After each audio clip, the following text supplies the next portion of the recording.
نماز کی تیسری شرط استقبال قبلہ، یعنی نماز میں اپنے چہرے کو کعبہ کی طرف کرنا۔ یہ علماء نے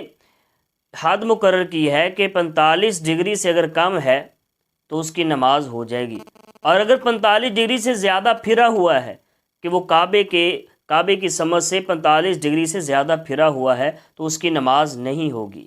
اور خانہ کعبہ سے 45 درجے سے کم انحراف ہے تو اس کی نماز ہو جائے گی۔ اور ہمارا قبلہ یہ خانہ کعبہ ہے۔ خانہ کعبہ قبلہ ہونے سے مراد بنائے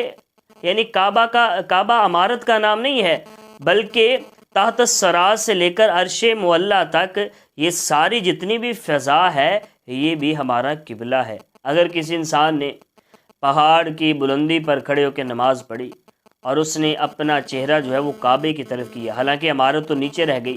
اور اس نے اپنا چہرہ جو ہے فضا کی طرف کیا تو اس کی نماز جو ہے وہ ہو گئی۔ یہ ضروری نہیں ہے کہ عمارت ہی کی طرف کرنا ہے، بلکہ اس کی نماز جو ہے وہ ہو جائے گی۔ اسی طرح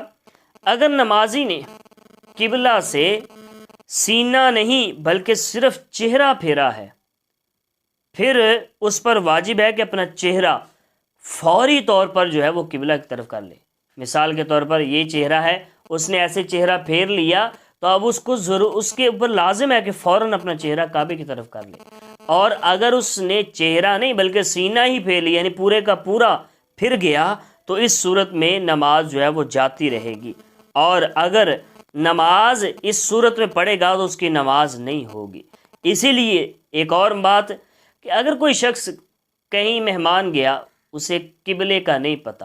اس نے جو ہے وہ نماز شروع کر لی اور اسے خیال آیا کہ قبلہ تو ادھر ہے، یا کسی نے بتا دیا، اب اس پر لازم ہے کہ فوراً جو ہے وہ اپنا چہرہ قبلے کی طرف کر لے یا اس طرف کر کے نماز پڑھنا شروع کرے۔ لیکن اگر انسان کہیں سفر پر ہے، اس کو بتانے والا کوئی نہیں، اس نے سوچ و بچار کیا، جہاں پر اس کی سوچ، اس کی جو ہے وہ اس کا ذہن زیادہ مطمئن ہو تو اس طرف جو ہے وہ اپنا چہرہ کرے گا اور نماز پڑھ لے گا، اس کی نماز ہو جائے گی۔